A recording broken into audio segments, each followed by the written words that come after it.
We're live for the NAFMA post show with Angel Diaz on Team Revolution. How are you doing, Angel? I'm doing good. How you doing today? I'm doing great. Super glad to have you on the show. I've interviewed you before in person actually, but now you're on the Power Chat series, I think for the first time. Yeah, for my first time on a Power Chat series, it's actually been a goal of mine. So I'm glad I got a chance to do it. Great, I'm really happy. So you won grands at the NAFMA championship down in Atlantic City. I say down because you came from Connecticut. So what brought you to this tournament? Master Torres, he runs a great event. This is my second year in a row going. Won the Grand Championship last year in October. I was blessed enough to be able to make it out again. Memorial Day weekend in Atlantic City. I mean, you really can't ask for a better type of environment. It was nice, warm weather. Man, the tournament was jumping. He broke a record from when he had it last time. I haven't seen 3 sessions that were packed all the way through to the end of the tournament. He honestly has it's not just a tournament, it's an experience. Not only were kids allowed to compete, they were to meet the Cobra Kai star for the upcoming series, and also they were able to meet the kickboxer star from with Jean-Claude Van Damme in the original 1980 movie. So, like I said, it's an experience more than a tournament. So I had to get out there, show some support to him, and he always shows me love. So I had to give it back. Very cool. Now, so one of the things that you fought for and ended up winning, obviously, was a belt. I saw it on Facebook. It was a big bedazzled belt. So that's the thing that people go there and they want to win. But you brought it home with you? No, I did not bring it home with me. So, actually, what I ended up doing was there's a kid on my team. His name is Nathan Picotti. He's from Pennsylvania. Comes out of Nepo Martial Arts, Kyle Reed student. I saw him fight, and man, do I have to say, this kid showed some real heart. I've seen him fight throughout the years, and oh, hi Christy, that's actually Nathan's mother.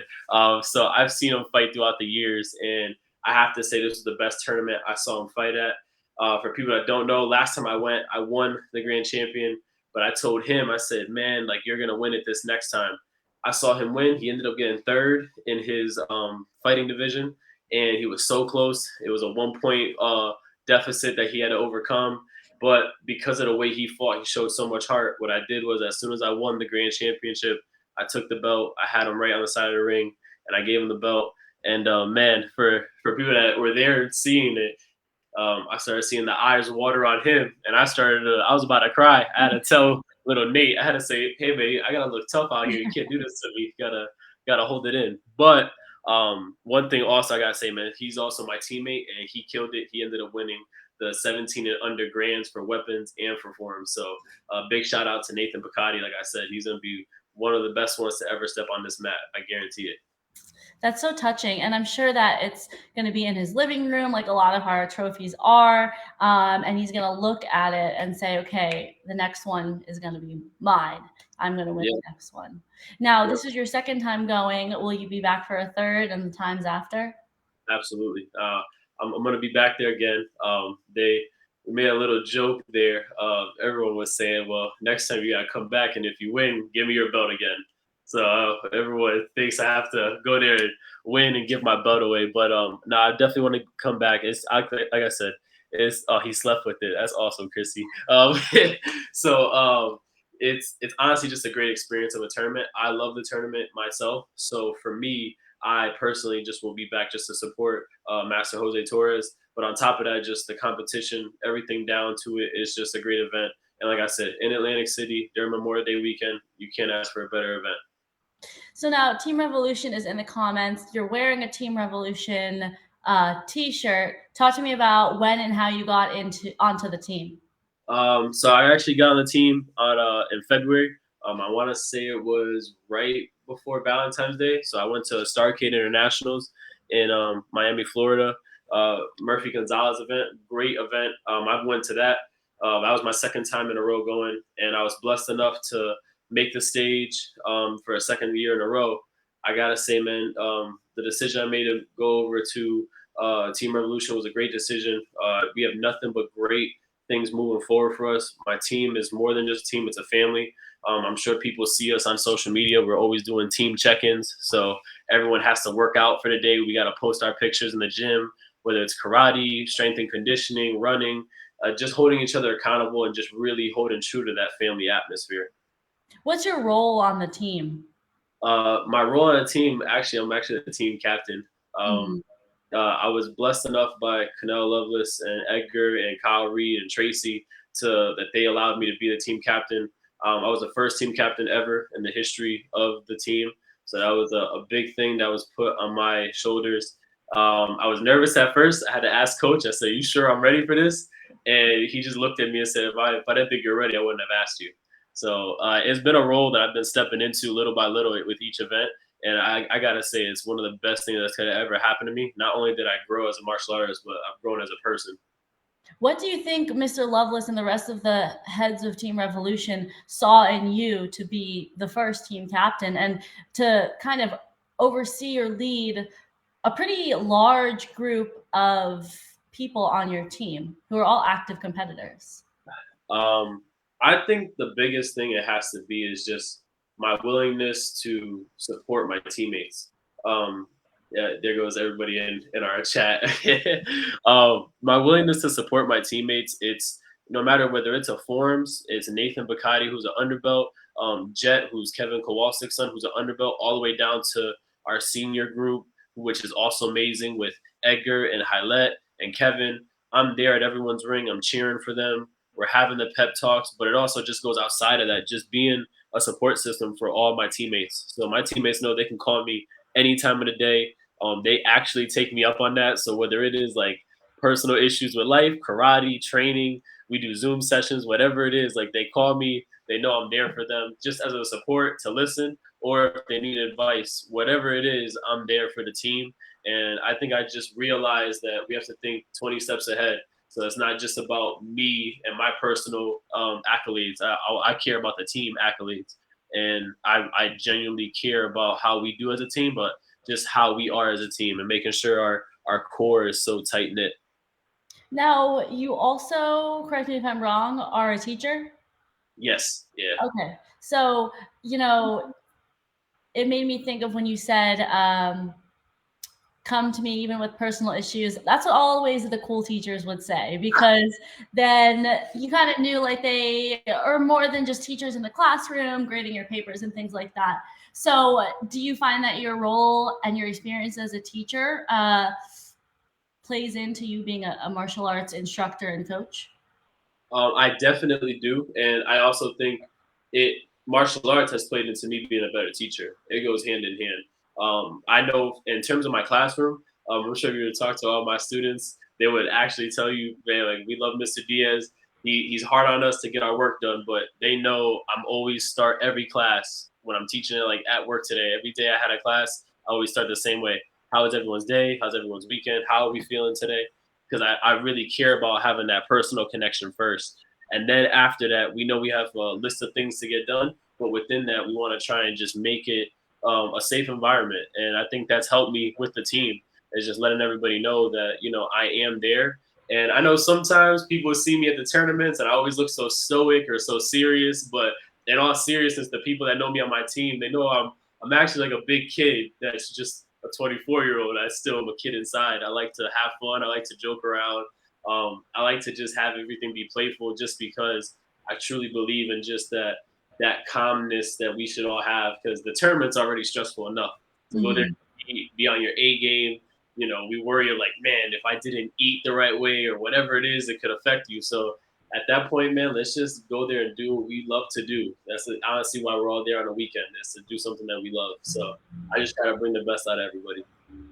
Yeah, when I was competing, a lot of my competitors and other people would think that I'm like standoffish. I don't really talk to people because I just am in my zone and I don't really. I can be really outgoing, just not at karate tournaments. And so you seems like you just joined the team relatively recently, but you have taken on such a large role. When did you let your walls drop, and when did people realize that you are actually that big kid?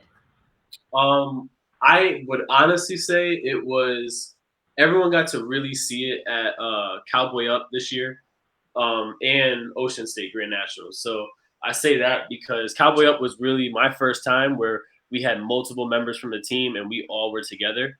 And that was such a different experience for me because I got to really see what it's like to be the team captain. Cano, Edgar, they were coming to me with decisions, asking me how I felt, and my first instinct, and I said it to them, I think one time, was, whatever you think is best. And they kind of told me that, well, we're asking you because you're a part of the family. Like, you help make the decisions also. Like, we care about your opinion.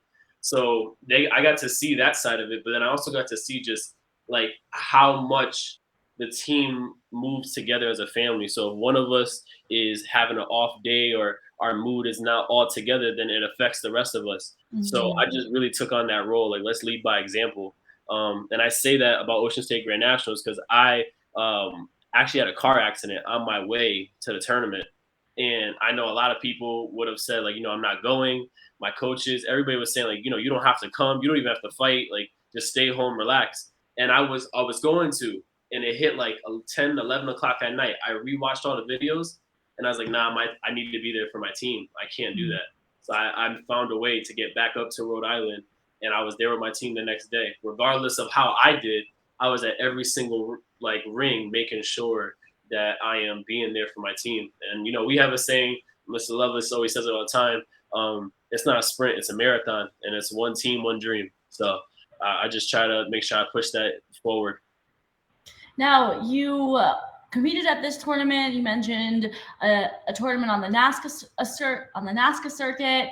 You competed at a lot of different tournaments, and I just wanted to transition into. You also competed into Pro Point, which was a different kind of fighting. Yeah. And what did you think of that type of fighting versus the various other circuits that you have competed on, and its role possibly in the future or something like it? Genuinely, I love Pro Point. I was someone when they had the first card, I saw it and I was like, man, that looks like perfect for me. For people that don't know, I am a traditional stylist. I do traditional Shotokan, and growing up, I never really did traditional point karate or point karate. I just did like open sparring. So we kind of like don't stop. It's kind of like continuous, and we'll Mhm. stop every once in a while, but like we just keep hitting each other. So it was just kind of where I was rooted, and my school was from the Bronx, so I've been rooted in that tradition. So Pro Point to me was just a combination of what I knew how to do. Oh my God, what is going on here? I am so sorry about It's that. okay. I had a call. I'm so sorry. You're But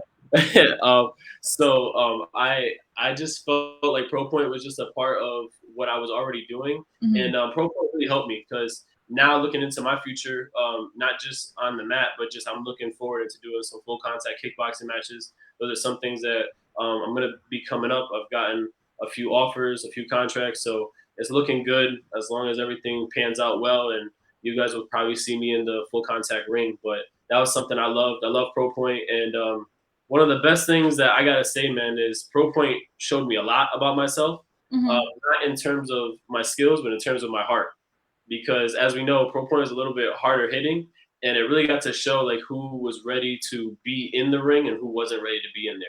So I got to see myself, and I got to show that I could really hang with the best of them. And I was blessed enough that my fight was entertaining the first time, that I was able to be given a second chance, and I did it on a bigger stage. So actually, Battle of Atlanta this time last year, I was on stage for Pro Point. So it was an amazing time, amazing experience, and something that has always made me grow as a martial artist. It's interesting that you say that because another person who did Pro Point also performed well in Pro Point, Romani on Straight Up, also going into the semi slash full contact space and doing well, finding success there. And it seems like you're also going to be breaking into that. How excited are you about that? I'm super excited. Actually, it's funny. At NAFMA Nationals. I was having a talk with Kyle Reed, and we were kind of just talking about just different things when it comes to kickboxing. My on Wednesdays, I still go to Mike Conroy, so he's still my kickboxing coach, my boxing coach. So we always are in contact, and we were just getting everything together. And after NAFMA Nationals, I got offered a contract on the spot to fight for kickboxing. So it's been an amazing experience, and I'm honestly just excited. I can't wait to see where this next path is going to lead me. Well, then that leaves us with a little bit of suspense, and we'll be waiting for your next Facebook post so everybody can congratulate you Yes. and that big news as well. So Other than that, thank you so much, Angel, for coming on the post show for the NAFMA championship, and everyone else for watching. There was a lot of green hearts in the comment section. Yes, man, Team Revolution. Like I said, we come in strong, one team, one dream. So I know they're all watching, and I can't wait to hear back from them. Also, for all my Team Revolution people, just want to let you guys know, I will be checking in tonight. I'm going to be working out after this, so please don't kill me on this. Can I just say one more thing? Mhm. I just really want to touch on something. So when I gave Nathan the belt, I know everyone has a different reason why they do things, and I was like really hesitant on. I never even posted. I gave the belt away. I never said none of that stuff because I didn't really do it for like the media attention or the clout, as people would say. But one of the biggest things like we talk about like after I get done with karate and look in the kickboxing space, but the biggest thing is, man, I really want to just be more than a kick and a punch. That's something I really stress a lot to everyone that meets me is paying it back to the younger generation and then just making it available where I'm able to just give something more. So for people that know, whether it was Pro Point, I've done certain things like at certain events where I try to help anyone and anyone that I can because I strongly believe in giving back to the community. And I just really think, man, like for anyone that's watching this, just take your time. I'm a product of hard work. So I took me 7 years to finally win my fighting division on the national stage. But that just goes to show, like I wasn't the highly touted junior prospect. I wasn't the young gun that came right out into the adults. I had to work to get to where I'm at, and I always remember that journey. So when I see the other generation coming up behind me, I constantly try to just give them that feedback and give them that possibility that to show them that they could reach their goals. And I'm sure with the help of you, it may not take 7 years for the next generation to get their first That's win. That's what I hope. That's what I hope, man. I love to see people do it faster than me, do it better than me. Because like I said, I don't. There's no hate on my side. I generally just want to see people succeed. Yes, and it seems like you're doing that already, and for many years to come. Thank you. All right, Angel, thank you so much, and everyone watching, thanks for taking your time out of your night to watch the Power Chat series.